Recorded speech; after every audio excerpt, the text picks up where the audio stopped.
Welcome to the Talking with Tech podcast. My name's Chris Bouguet, and I'm not here with Rachel Madel today. It's just me flying solo to offer you all an invitation. If you were to go back into the archives and listen to episode 315 with Dr. Yu-Sung Chung, the banter of that episode is me sharing with Rachel a generative AI tool called Suno AI, or now it's suno.com.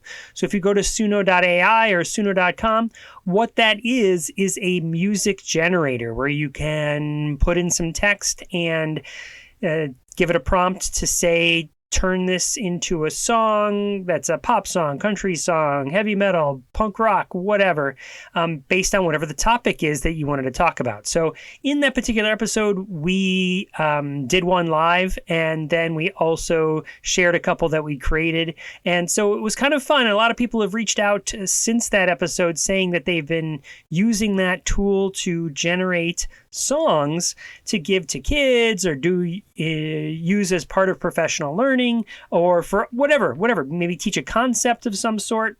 Whatever it is, people have been reaching out saying that was a cool one and that they were using that resource. So we thought it would be fun here over the summer as we roll into the summer months that maybe if you wanted to, you could create some sort of song using suno.com or any other music generator, send it to us, and we will create a mishmash of all these songs related to AAC or inclusive design or universal design, and we'll see what we do depending on how many entries we get.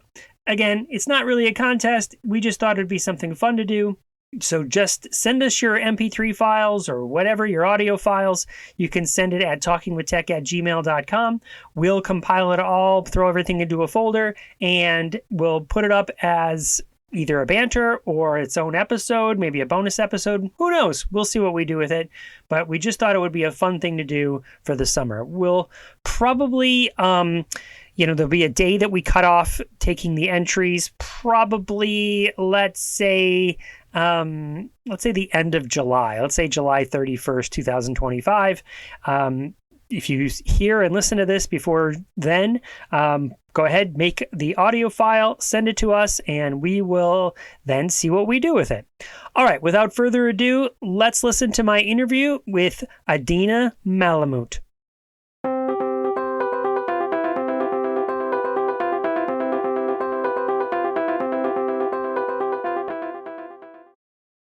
Welcome to the Talking with Tech podcast. My name is Chris Bouguet, and I have the great fortune of being interviewed today by Adina Malamut. How's it going, Adina? Hey, good. All right. So longtime listeners in the podcast will know that I live near George Mason University. I have some contacts there that I've known for many, many years. You know, you make colleagues and friends and professional relationships over the years. And so longtime listeners of the podcast will know we've had these sort of episodes before where students in the field of assistive technology part of their assignment at George Mason University is to interview a professional that works in assistive technology. Dr. Cindy George is the teacher of this class and has contacts all over the state. And so all of the people in her class get assigned to somebody, and Adina, you got assigned to me. So I'm so great fortune. So Adina, I'm just going to turn it over to you. Can you tell us a little bit about who you are, what you do, and then I'll let you interview me. Sure. Where is it? I sent my blurb, but I will read my blurb. So first about me, I am a female, white. I'm wearing a pink shirt. I have my hair up in like a bun, brown hair, blue eyes, and that's me. And so I have a deep passion for accessibility, inclusion, equitable workplace solutions. I'm dedicated to ensuring that individuals, whether students or employees, can thrive without barriers. I currently serve as the Employee Accessibility Specialist, it's a mouthful, at the University of Texas, Dallas. So I'm in the DFW area. Where I collaborate with faculty, staff, and leadership in the interactive ADA process to create a level playing field for all employees. Through strategic problem solving, advocacy, I help remove obstacles that hinder the workplace, accessibility, and success. And then I do have a background in special education. I was a SPED teacher for five, six, I lost count, 5 or 6 years, ranging everything from behavioral intervention to resource and in between. So I also have some personal experience with assistive technology as well as higher education as I'm working in a university currently. I spent years fine-tuning my experience in adaptive learning and accessibility services. I'm currently, as you mentioned, at George Mason, getting my master's in assistive technology. And May can't come soon enough. And I hold a bachelor's from special education from the University of Texas at Austin. I've worked in both public and private schools. And I've also worked as an adaptive testing coordinator here at UTD before my current position.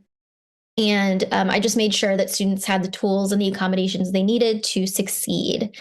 When I'm not in the accessibility realm, if you will, and working, I enjoy spending time with family, friends, and I also volunteer and ride at a place called Texas Therapeutic Riding Center, where we serve veterans, children, adults with various needs, with the transformative power of equine therapy. And I believe that with all the right support, anything's possible, and hopefully we can make that a reality. Adina, how is it that we've never come across paths before? Because it sounds like our paths would have crossed with all those great things that you're doing. Yeah, I feel that with a lot of people. I'm just a little person out here in Texas, and I'm trying to let's get the word out. So For sure. So just clarifying question. I want to make sure your current job, you're working with the adults. Like if a employee needs an accommodation, they come to you, as opposed to students at the university, because there would be a different department. I bet you work closely with them, but your jobs overlap sometimes. Am I right in thinking that? Yes, I am actually housed in the HR department, in the HR office. So, and I handle just the faculty and staff accommodations. Previously, we were a part of the original Office of Student Accessibility. However, due to lots of different changes, government and not, I am now back in HR. And it's been awesome, actually. So I'm learning the whole, I know the ADA side, but now I'm learning the whole HR side, which has been really, really cool. Yeah, that's awesome. So are you familiar with the WCAG 2.2 guidelines? Is that are you, or no? Okay, great. This is something we can talk about. Let me just say, I'm wearing my Virginia Tech shirt. My son goes to Virginia Tech, but my former colleague that worked in Loudon, his name is Mark Nichols. We have an episode with him. He is what you just described on the student side at Virginia Tech. They started a whole initiative there called the Choose Accessible Learning Materials Initiative. So if you could picture all around campus, like these posters and flyers and magnets and bumper stickers, all about to help the teachers there choose accessible materials. But because it's an everybody thing, right? It's like professors need to know it, but also the employees need to know. And I bet there's employees that don't even know to ask you, right? Don't even know to come to you. And then once they hear about you, they're like, where have you been my whole life? Is that fair? Do you have stories like that? Oh, yeah. I will say I've been in this current role for about a year and a half, going on 2 years. And when I first started, there was, I would say, 40 to 50 folks coming in asking for accommodations per year. I'm getting that number per month now. Yeah. So I have, which is great that we have, you know what I mean, that people know and are aware, but I'm also like, holy cow, I'm a person, a team of one. So it gets overwhelming sometimes, but it's really good. Do you tend to find, look, I'm interviewing you, but do you tend to find when people reach out to you that you already have a solution? Like, oh, did you know we're Microsoft and there's the ease of access, or you have these accessibility features on our computers or for your Mac, whatever. But do you tend to be like, they just didn't know that it exists and you don't have to do a lot of mental gymnastics to go find it for them? Or am I Mhm. wrong? Like everyone's unique and you have to do a lot of research for each individual person. So it really depends. Some folks are very simple and like, hey, I just need some sort of something like an ergonomic chair or what have you. And I'm like, okay, great. Here's Amazon. Hmm. Um, and and depending on the department, some departments are a lot more open with accessibility, and they have folks in-house that can help, walk them through certain things. I also work very closely with our OIT department, which is, the, oh, hold on. What does the OIT stand for? It's got Office to of be, Information Technology. yeah. Yes. I'm like, wait a minute. And so they also help with making all of the technologies be accessible. So it's all encompassing. So it really depends case by case. That's what I say. But depending on the person, I'm like, well, have you just asked for whatever it is, and obviously, some supervisors are a lot more open and lenient than others. Um, and so I often have to coach the folks like, hey, it's okay. Like, this is going to help them. So they're not on a performance plan anymore. Hmm. Hmm. So yes. Yeah, it's going to make their job easier and they can actually focus on the work rather Yeah. than how they get to the work, right? Or Hmm. how they access the work, right? And Hmm. all that mental energy that it takes, or sometimes physical energy to get to just doing the job, right? Hmm. So that's great. That's great. So, okay, so talk to me about George Mason and how you ended up there and this course and what you're thinking. Um, wow, how did I end up here? I applied at a couple other universities for a variety of different things. And it took me a while to hone in what I really wanted to do.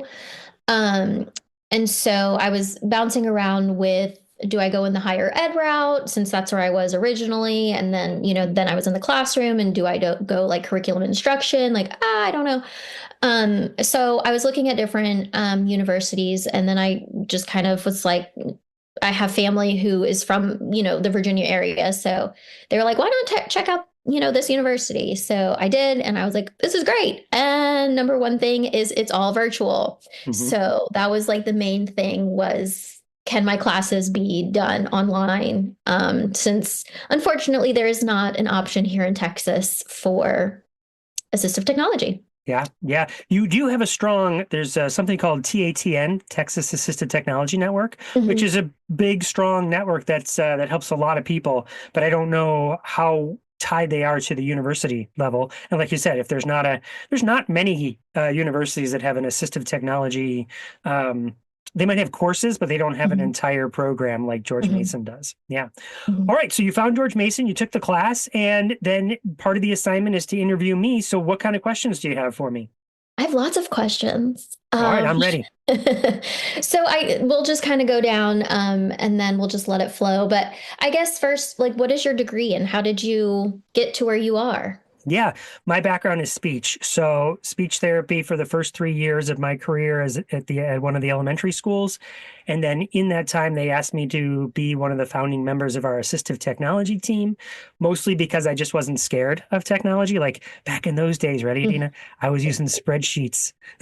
And so people were like, whoa, how are you organizing your data with spreadsheets? And I was like, well, okay, let me show you. And so um, that and then communication devices, I wasn't afraid to get in and mess with them. I was making videos on old, sorry, people can't see me, my old VHS Mhm. camera with kids and, hey, let's go interview the principal. And so, to practice your speech, let's interview the principal and we'll make this little video and then you can show it to your parents about how you interviewed the principal and stuff like that, which at the time, not a lot of people were doing.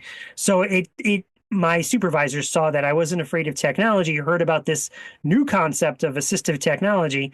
Uh, Great fortune to have a director at the time that was very empowering. Like, okay, I'm going to put this team together.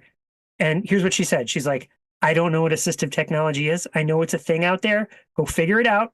and come to me with what it is, and then I'll listen to you, or I'll have questions and we'll work it out from there. But she just gave us this feeling. All of us that started that team would say this kind of like a startup company. So you have this like drive, to make it work, and was really fun experience because we got to decide, policies and procedures, and then which it doesn't sound that exciting, but like to outline how it's going to work. And then Mhm. Adina, I would tell you, if I could go back, just, like now I get to tell you all the mistakes we made because we didn't know what we were doing. Mhm. I mean, we did all right, and I think we helped a lot of people. But over the years, it has definitely evolved. So that's my background, is speech.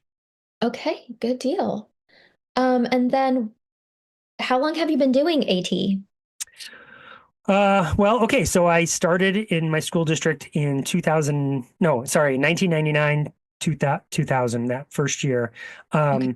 And I guess so. It's interesting because I've had assistive technology in my job title for 23 years, something like that. But how long have I been doing AT? I mean, Mhm. I would say my entire career, right? I mean, I've been working with technology to help people. And that's Mhm. really what the definition, if you boil it down, it's what is assistive technology? It's stuff to help people it's stuff for people to get things done, Mhm. just, and that can be high tech, low tech, whatever, anything in between. Um, so it's just, yeah. So I guess my entire career. Awesome. Okay. So what jobs have you had? And then obviously, what's your current job?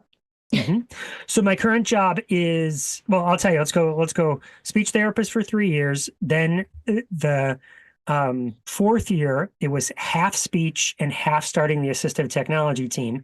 They, again, great director, realized that was really two full-time jobs. And so the next year I became full assistive technology. And then I've evolved from there to be the assistive technology specialist. So Okay. we started with a team of 5, and some of us were half-time. We are now up to a team of 10, Mhm. 20 plus years later, where I'm sort of the leader of that team, the assistive technology specialist. So I'm an administrator level, but I think of myself as a support to the 9 facilitators that I support that spread out across our 100 schools. And so, yeah, that's the job title, assistive technology specialist. Now, also, I have done some other things in my career, like this podcast. Mhm. This is actually my second podcast, well, third podcast. I did a podcast called AT Tipscast for many, many years. And then my wife and I did one called Nightlight Stories. If you have a young child, it would still Mhm. exist. You could go out and listen to Nightlight Stories right now. Before ChatGPT, we were writing original stories and putting them out for free on the internet. As my wife would record them. We would write them together, and then she'd put on her teacher voice and she would record them. Um, so, and then I've had the great fortune to write a couple books and do some online courses, and I get to present a lot, which I'm really, it's a passion of mine to kind of spread this kind of stuff. I heard that with you too. Like Mhm. you seem like to want to get the word out. Um, so yeah, I wear a bunch of different hats that way. Awesome, awesome. How do you stay current on the new trends as technology is evolving by the minute almost? How do you stay current? Well, I have two pieces of advice there. The way I stay current is, social media gets a bad rap a lot of times, but it Mhm. has been huge for my career and for my own professional learning. Um, when Twitter first came onto the scene, I was an early adopter, made lots of connections there. Those connections became friendships. Those friendships then, there were people that I hadn't met in person, but I only knew them through Twitter. And then I'd meet them in person, and now it felt like we already, knew each other. Um, and so there was a lot of ways to stay current by learning from all these other people, my Mhm. extended professional learning network, if you will. Mhm.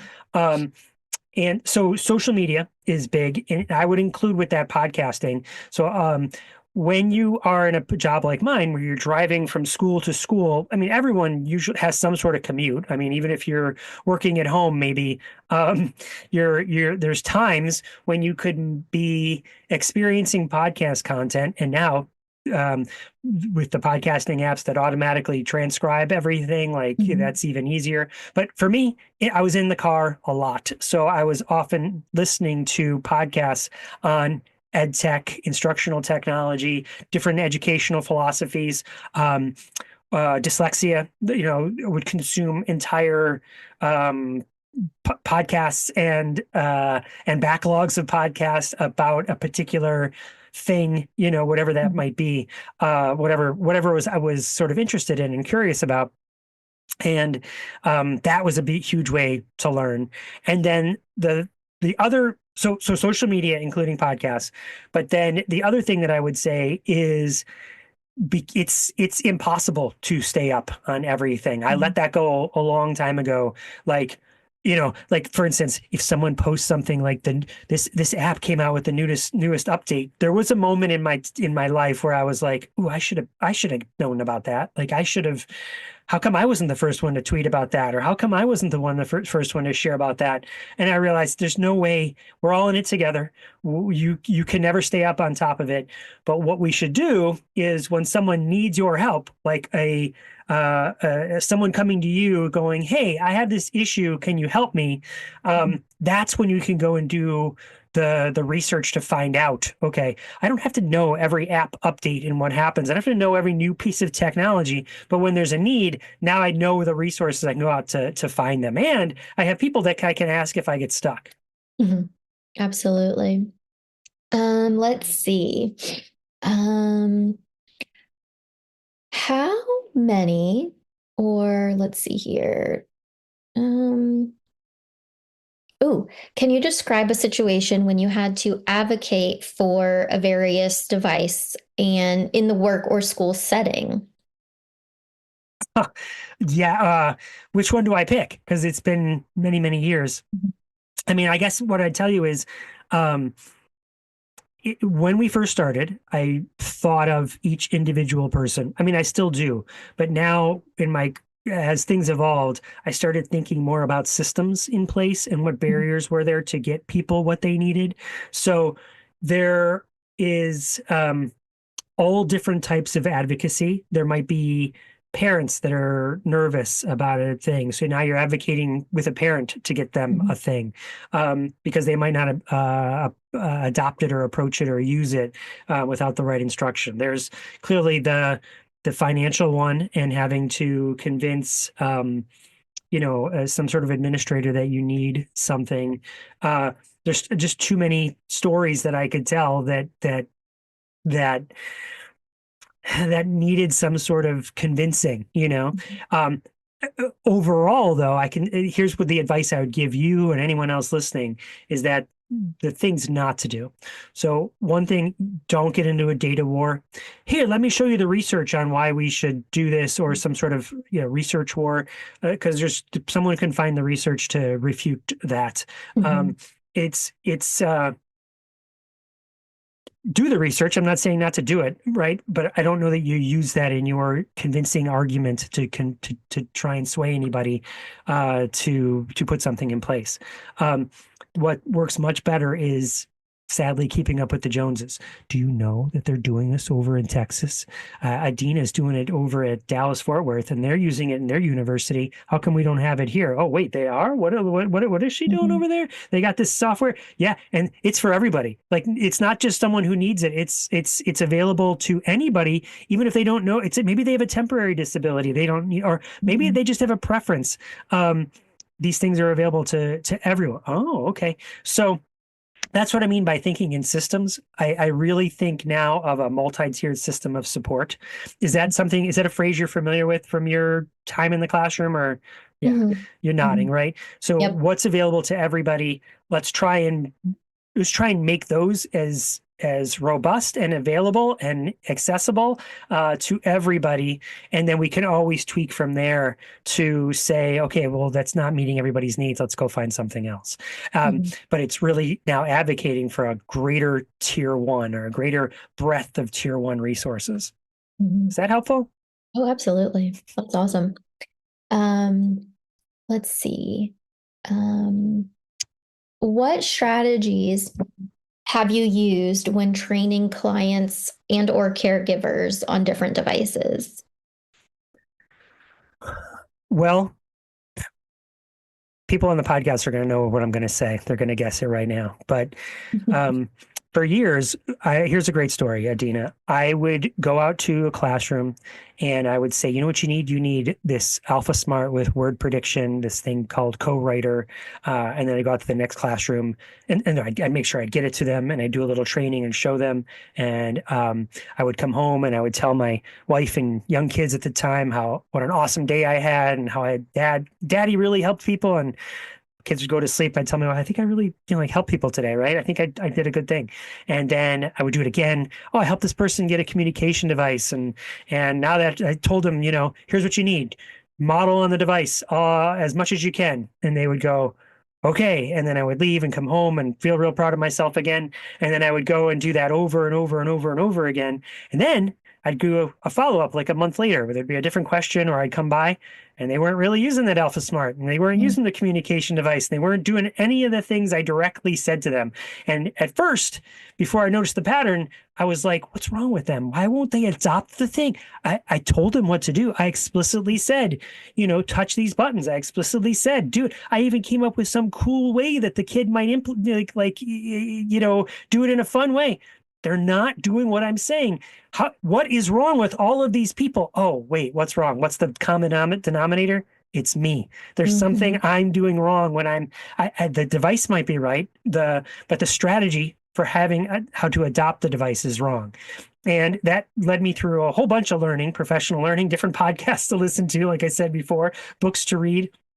But that really led me to this concept of motivational interviewing, which is in the world of psychology, someone needs help with something. You can't just say, like someone says, hey, I'm going to go to my psychologist because I need help losing weight. Let's say that's the thing. I want to lose some weight. And you go and sit down with a psychologist and they go, you know what you do? You should walk more and you should eat less. Yeah, I know that. That like it's not that simple, right? So how do I build routines into my life? And what the psychologist will do is they'll do motivational interviewing. I don't know. How do you build routines in your life? I don't know. What should I do?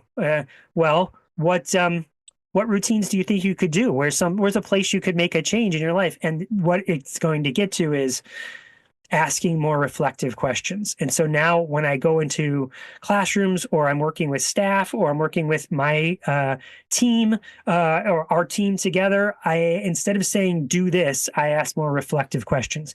And such a big thing in my life, but I think any professional really, is the 80-20 rule. So the 80-20 rule applies to AAC. Like if you did this, if you made a recording of any conversation, maybe not this one, but many, including this one, I'm just joking.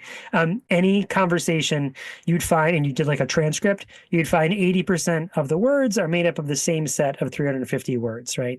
So same, and then 20% is all the other words. People listening to this podcast know that core vocabulary and fringe vocabulary. But the rule behind that 80-20 rule, seems to apply in my life all the time. Like maybe 80% of the time I was directly telling people what to do, and 20% of the time I was asking reflective questions. And now I flipped it. It's like now I lead with asking reflective questions. Occasionally I'm like, can I just tell you what you need to do? Just do this. Like, but now I'm much more like a scalpel with that rather than just, spray and pray. Okay. I like it. 80-20. Let's see, another good question. When you're doing an assessment of a person with either a disability you're not familiar with or a device you're not familiar with, what resources or research do you do? Love it. All right. So there's layers to that question because over the years, like I said, we've made lots of mistakes, right? Well, one of the big mistakes we did was that word assessment. So I'm sure you're taking a class, you're getting your certificate, right? Certificate, or you're getting your whole master's?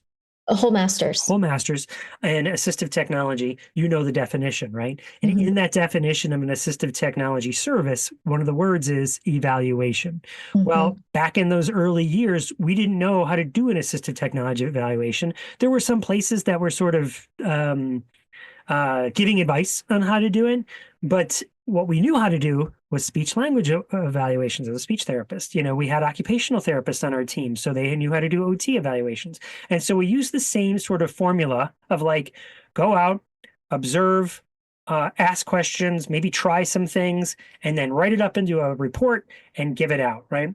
And that, I'm not going to say it didn't work, but it wasn't as efficient as about what I'm going to tell you now, what it evolved into, which is having more conversations.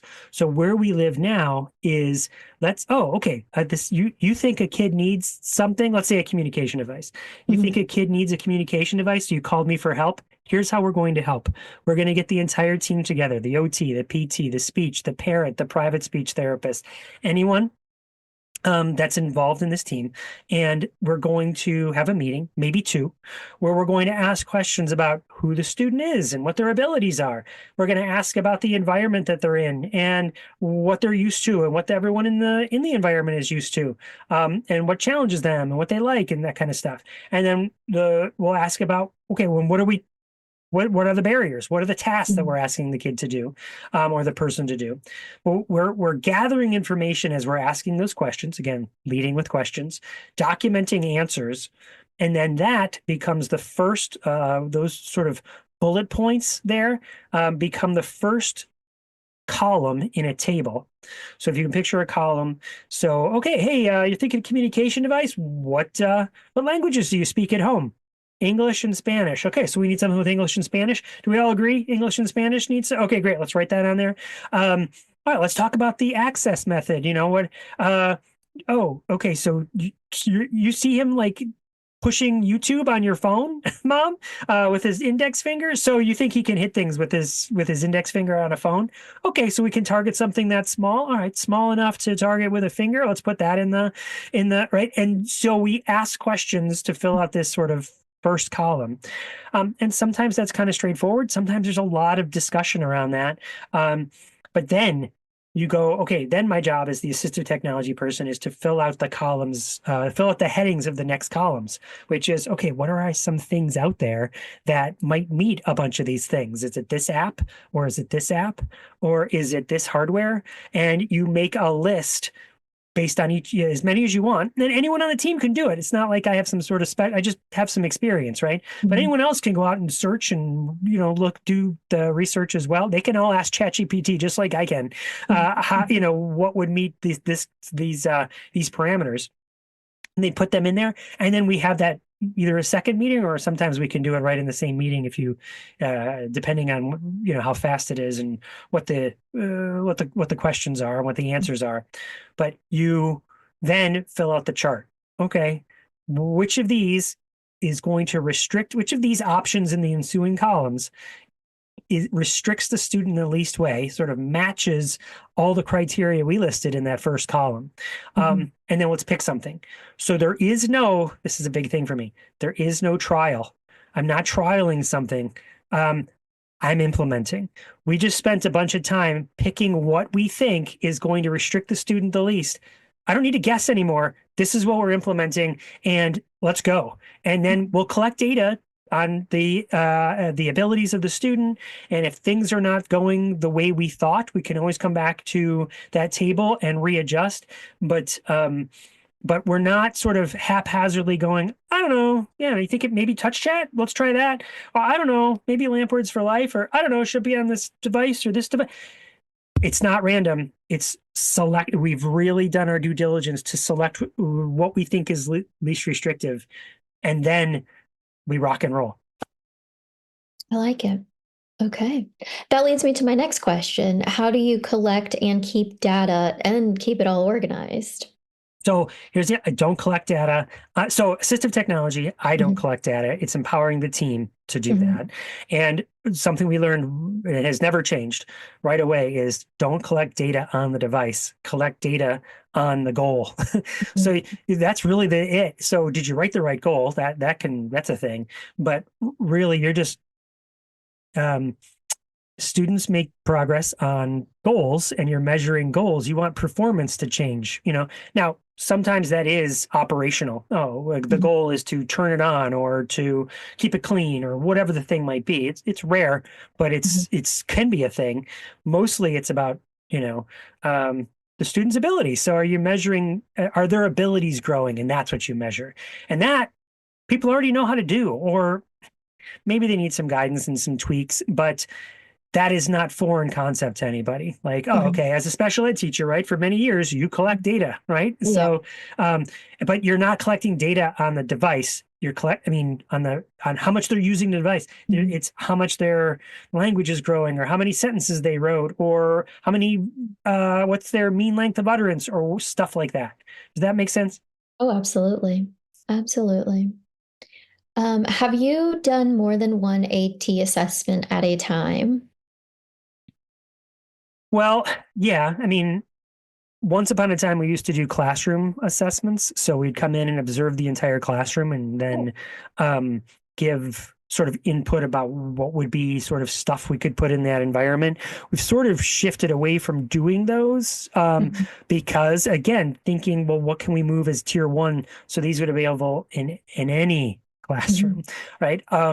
So then I would say the way our current process works, where we're having these conversations, sort of structured conversations, um, we don't do two at once, but sometimes when a student has very similar needs, or let's call it a Mhm. profile. Oh, this kid also speaks Spanish at home, and this kid also can select with their finger, and oh, this kid also is in the classroom with other kids that is using this app, and the parents are like, if things line up, it Mhm. could make it a little bit easier or streamlined the next time. Again, we still have different players in every meeting because the parents are there, but imagine that private speech therapist is also there. And now they know Mhm. what our process is like. So sometimes it can get a little bit faster, but and still land on the very appropriate thing. But it's rare that we're doing two at the same time. Okay. That was my like fear is what too many people all at the same time. Like, how do you keep it all together and Yeah. organize? Well, there's a lot of needs out there. I mean, Mhm. yeah, I would say in any school district, anywhere in the Mhm. country, maybe the world, people are going to tell you they don't have enough of the right, especially AAC, Mhm. because it hurts nobody, helps everyone. Could we be doing something where, imagine a world where there are three iPads in every kindergarten, just general ed kindergarten, three iPads in every first grade, or maybe five. Like, it's going to help not just the kids that absolutely require assistive Mhm. technology, don't absolutely require AAC. There'll be kids who don't qualify for AAC, but they'll be using or qualify for um, special ed, right? Mhm. But they will still use that AAC to learn, right? Think of it more of an instructional tool than a special ed unique to special ed. Mhm. That reminds me of in my previous school district I was at, every student had in the K through fifth grade or sixth grade, I should say, had one-to-one iPads, Mhm. which was incredible to see. I had a student on my caseload who had a pretty significant visual impairment, um, had some vision, but pretty significant. And I walked him and his family through all of the accessibility features. And then his, not coworkers, but classmates were like, wait, how do you do that? How come he can do it and I can't? And I was like, hold on, let's have a whole class discussion on how you make things bigger or how you can have it automatically read to you or all of these different features. And then I did a lot of workshops with the teachers on campus to say, hey, this is how you can, it's free, it's built in, like it's right here. You might need to update it, but that's easy. Mhm. So it was Yeah, really cool. that Mhm. makes so much sense. That's what we're doing a lot with AAC now is going into kindergarten, first grade classrooms. Hey, you're going to have a friend in here, or you have a friend in here. Let's show you how you use these things, right? And then just to be clear about, we've had one-to-one initiatives. I think that's sort of many places in the country have one-to-one initiatives. I'm talking about an additional iPads that have so you don't have to close out of your let's say you're doing some sort of game or some sort of app on the iPad. you don't want to close that and then open up your AAC to use it. You Mm-hmm. could go use the other iPad that's sort of sitting at the table to model or talk about, if that makes sense. That would be really cool. Yeah, If, right. yeah. Extra iPads for all. Yeah, yeah. Well, and like I said, there's so many, not just iPads, but Sure. just tools in general, right? Hmm. That's just an example where, like you just described, making it people aware and making it available at a level where everyone can see it or experience it. Hmm. Absolutely. Um, let's see. Um, those were all of my questions, I think. Um, All right. Well, let me ask you yes. some questions. So, Ask away. how did you get interested in this? What was your catalyst into working in this area in the first place? So I'm a third generation sped teacher. Well, used to be, but anywho, my grandmother did inner city behavioral when before, it was even a thing. And she worked at state schools and things of that nature. And then my mom worked with the medically fragile population in the preschool area. And I got to witness and see firsthand because I went to the school that she was at, um, all of the students and how much growth and awesomeness that my mom can do. Like, hey, why not? Right. And then I grew up and I was like, I'm not going to be a sped teacher, poo poo that. Hmm. And then here I am getting my degree in sped. I will also say that my mom, growing up, my mother also has currently too a pretty significant visual challenge. She was not able to drive my entire life, still not. And so I grew up having my mom with all of these different devices and, the big Zoom thing and different magnifiers that were like the size of my head before they were like, the little ones, Hmm. and all these different lighting equipment and all of this different stuff she got from various entities around town and Texas workforce and whatnot, and how it helped her. And this was, before technology was even like really a thing, so to Hmm. speak. And then as I was going through school, I also had my fair share of needing my own situation and accommodations and whatnot, so I Yeah. was able to get various devices and one of those reader pens that really really helped, and then made it college and what have you. And then after college I was like, technology's booming, like, where, and it's so niche, like, and then I learned about assistive technology through my current workplace, and they were like, why don't you look into this more? And I did, and I was like, sign me up. Why haven't I like learned about this before? Why isn't there more degrees out there or certification or whatever it is?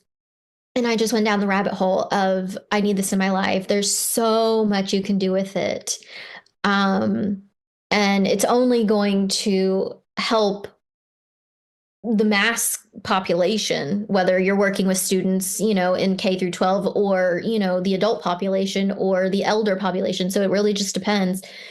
It can help all. So that's kind of my deep dive in all AT. That's awesome, and I mean, it makes so much sense. Everyone in their life is going to experience something like that, where they're going to Mhm. need some sort of technology to help them accomplish something they're trying to do. Can I Mhm. ask a follow-up question about your mom? Does she Yeah. still use like a different sort of magnifier, or is everything on her phone and a commercial tablet? So she uses her phone, she uses her iPad. She still has her desktop with Zoom text and all of that. She Mhm. doesn't use it very often, just it's cumbersome. And with technology these days, your iPhone and various things, it's all there, like in your hand. So Yeah.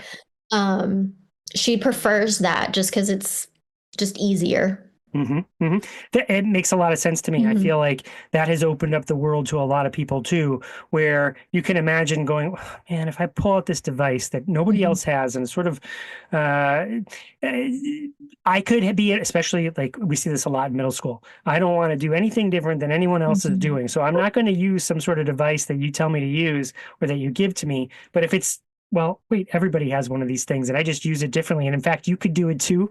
Like back to Hmm. your, showing the kids those features, right? Then it just helps everyone and it spreads the sort of the love. Like, Hmm. hey, there were times where I've been on the plane and I've seen someone like struggling, and I'm just like, do I say like, hey, do you know you have these features on your phone? Like, do I do?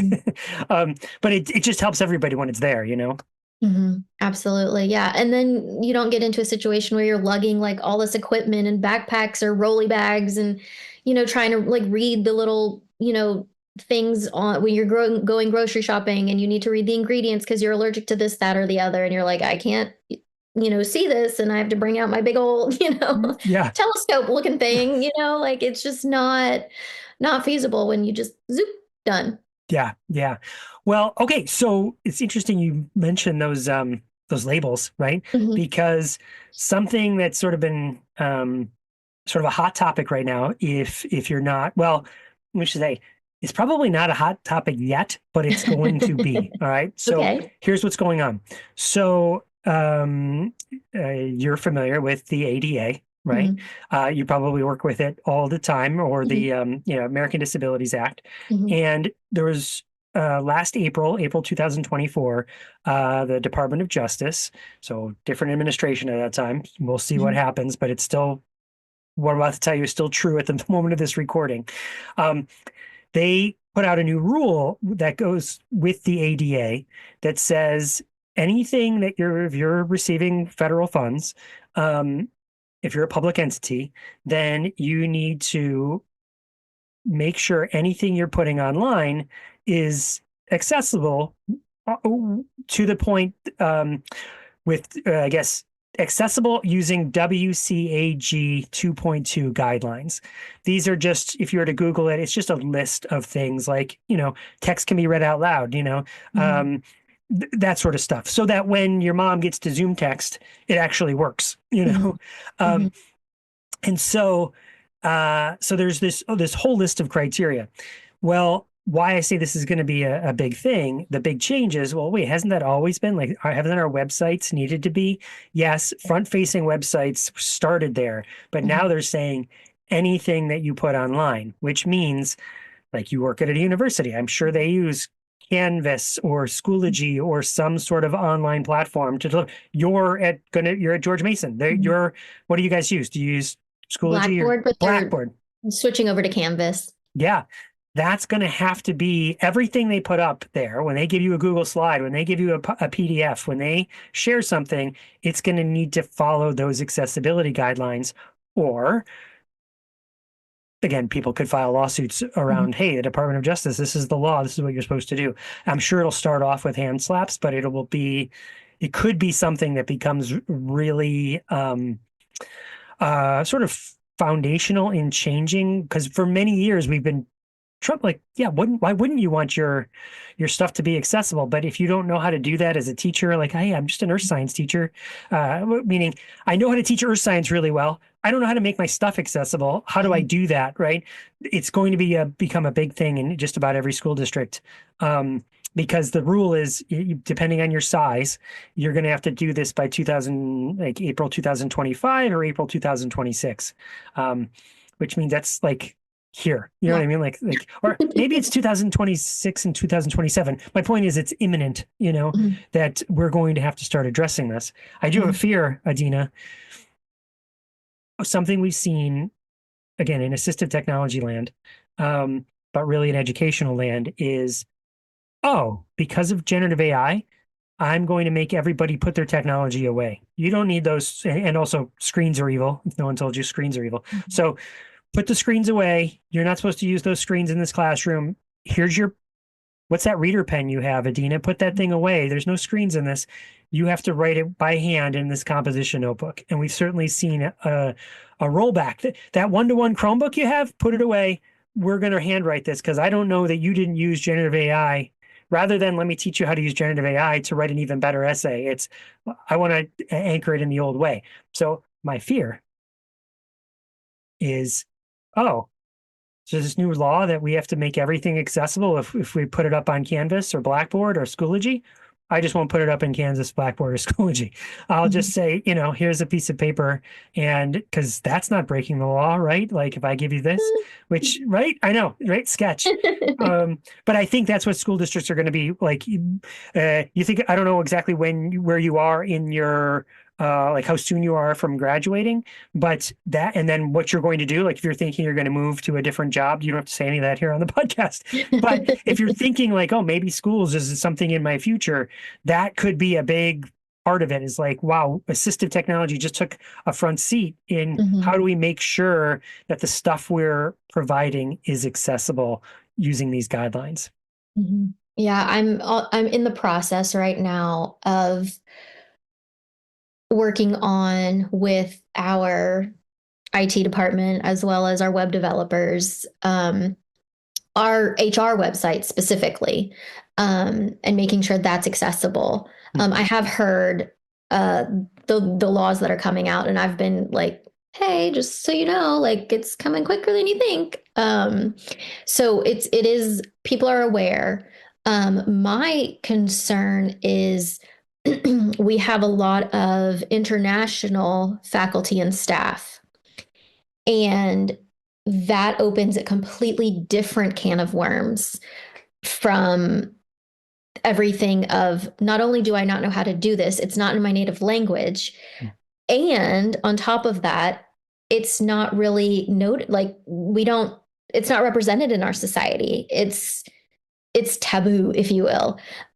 So that's part of my concern is, of course, there's like workshops and seminars, and you can preach to the choir here, but at some point, you're just gonna have, I don't know. Well, I mean, I think what you were bringing up here is an excellent point because, again, back to the sort of maybe the theme of our conversation is that it helps everybody, right? And so if you build things following these WCAG 2.2 guidelines, then your text, for instance, will be translatable with a digital translator, right? You can copy that text and put it where you want, right? And so people that need it in a language other than the language that it's presented in would also be advocates for saying, hey, I need it to be in an accessible format, even if I don't have a disability. I would argue that it would be so much better if we didn't call it accessible and we just called it usable.